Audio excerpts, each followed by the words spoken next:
There are many fans of Jujutsu Kaisen, including myself, who have been waiting eagerly for the long-awaited return of this fan-favorite character, someone who has been one of the series' most engaging and enjoyable members of the cast since their debut. And given that we're nearly a few arcs removed from the Shibuya incident, the last event that we've seen them participate in, Gege, it's time to stop being around the bush and come clean with your plans for Nobara once and for all. Like, I'm getting sick and tired of waiting. I've waited long enough. Bring her back now.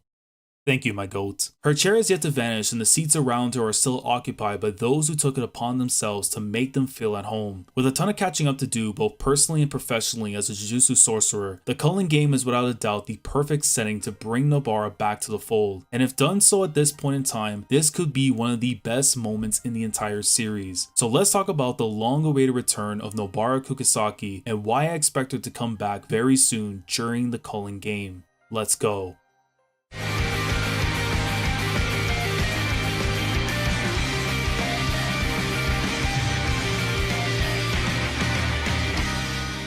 Everyone has been suffering in one way or another since Nobara's last appearance in the story. Believe me, it ain't just the characters that are going through it. I've been in the mud for too long, and I'm not joking when I said in the beginning, I need her back. So Gege, you might be the GOAT, but I will give you these hands. I'm not playing around.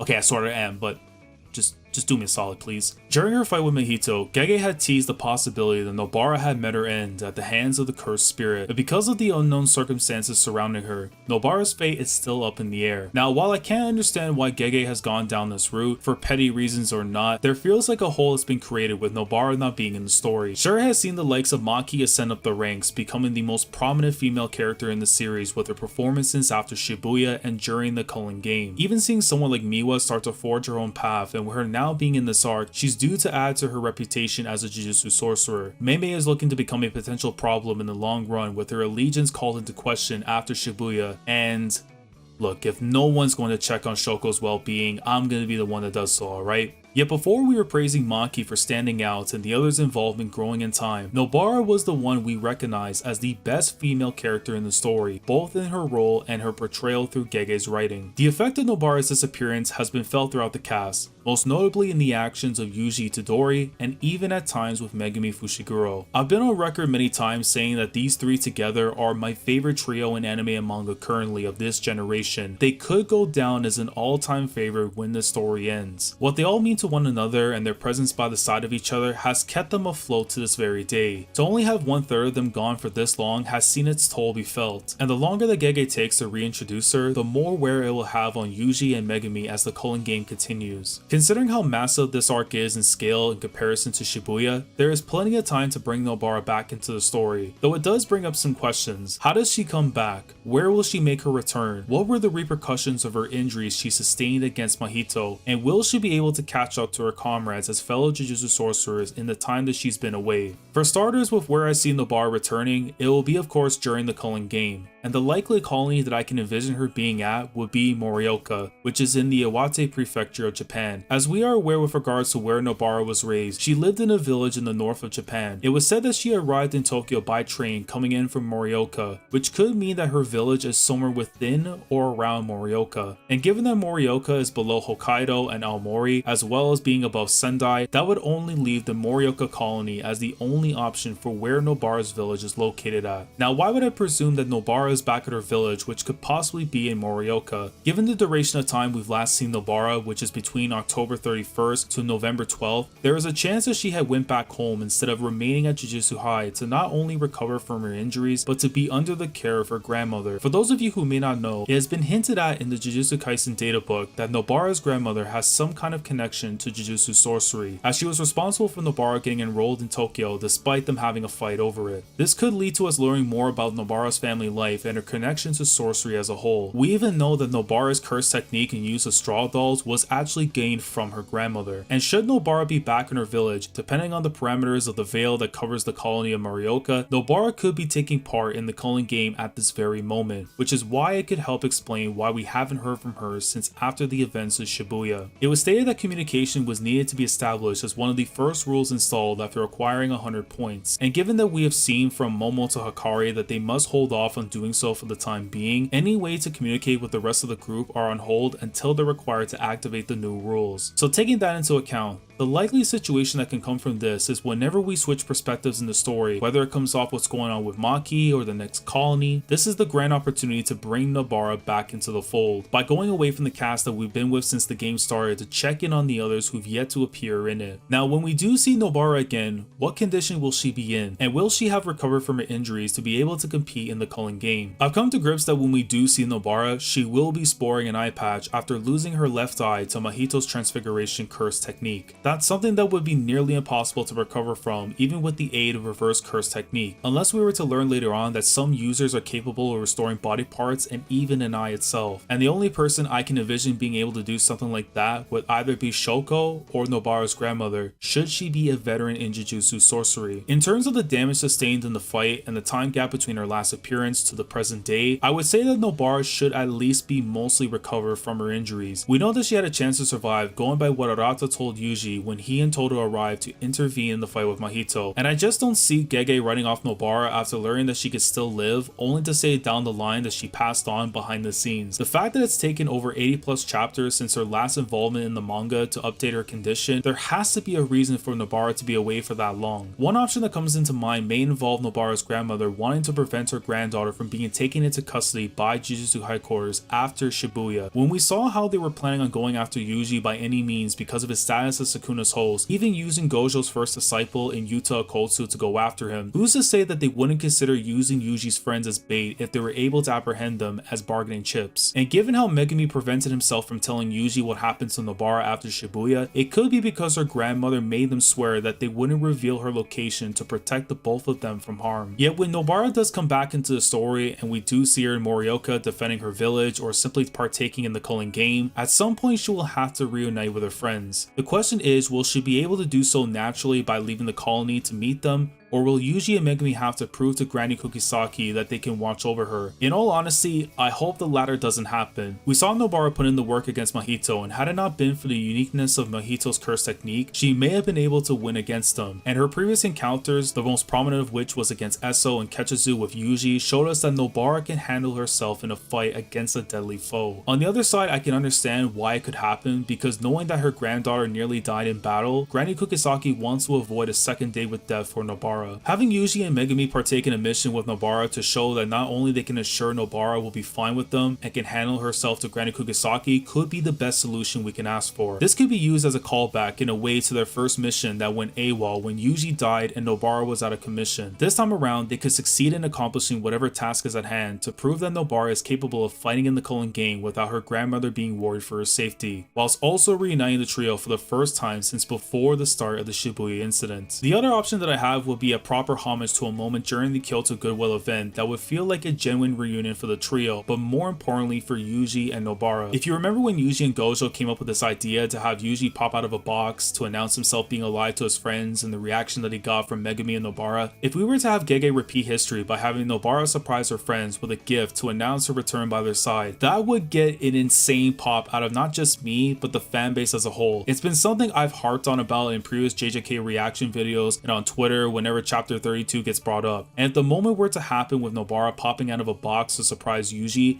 that would generally be one of my favorite chapters in the entire series. We know how much the Shibuya incident took its toll on Yuji, and watching Nobara die before his eyes was the catalyst for his sanity to break. Along with all the regrets and his failures to save people that his grandfather asked him to do so he wouldn't be alone, Yuji seeing that Nobara is alive and well would put his mind at ease. It would also be one of the things that helps him consider a life after Sukuna and Kenjaku are gone, and whether people want to accept this fact or not, Nobara is the person who brings the best out of Yuji when they're together, whether that be as friends or something more, going by Nobara's conversation with Yuko after the death painting arc. You and I both saw that heart skip a beat.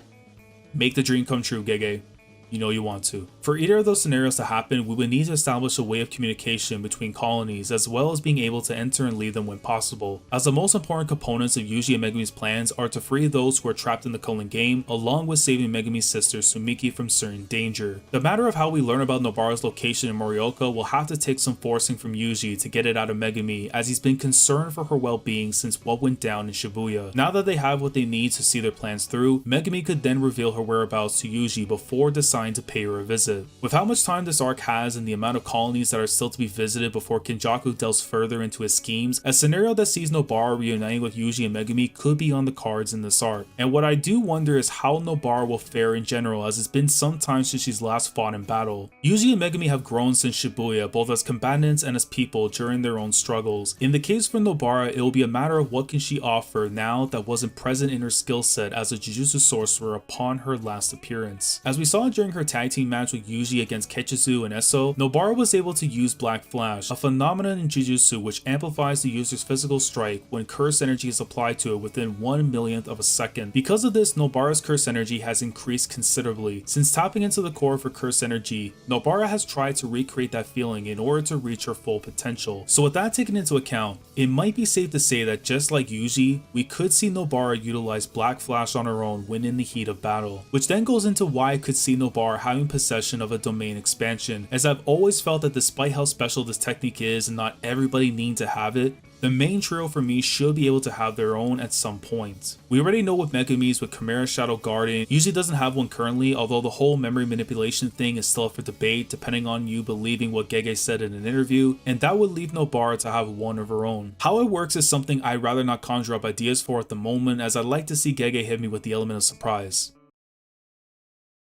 I'm lying, I do have an idea, of course. It would have a connection to her use of either straw dolls or nails or both with the house that Sayori lived in at her village years ago. It would be pretty poetic to tie all those things together by having something similar to what Sukuna has with his domain expansion, where instead of a shrine it would be that of a haunted house, and as the enemy is encased inside the house, they would be bombarded with nails from the outside with nowhere to escape. It would basically be like Emiya in Fate Stay Night with his Noble Phantasm Unlimited Blade Works. Instead of a barrage of swords, it would be the nails we see that are manifested, directing themselves towards the opponent trapped within the house with no way to escape. If you want to add a spin for there to be a way to escape, the enemy could try to find the door that leads to freedom, all while trying to dodge the nails coming from all angles. Considering that domain expansions are to ensure the hit rate of the attacks are to be a success, what better way to make use of these things from Nobara's life than incorporate them into her own domain expansion. The best names that I can come up with that would align with Nobara's domain expansion were either Obake Yashiki, which basically translates to just haunted house, Himuro Mansion, which is based on one of the most scariest haunted houses ever in Japan, and lastly one that I made up using things from what we know about Nobara and her life and the influences behind them: the House of Sayori. In most cases, the names of a domain expansion have had a coolness behind them, whereas in Nobara's it symbolizes the horror of what became of Sayori's home after she was forced out of the village, and it would feel like that any form of evil or negatives that are harbored within the house while in that domain are to be kept in there to be erased. So having established Nobara's return, her condition after Shibuya, how much she's grown since then, and what she might have the next time we see her, there is a lot to be excited for with the return of the strong, confident queen we all know and love. Jujutsu Kaisen has been missing something important for a while, the third member of the famous trio that represents the heart, soul, and humanity of the series. With the chance to have Nobara come back in what is currently the most important arc in the series to date, it will be an impactful morale boost for everyone affiliated with Nobara. Very soon, she'll be back in the story, sat in her throne, and she won't be alone. Around her will be her friends by her side,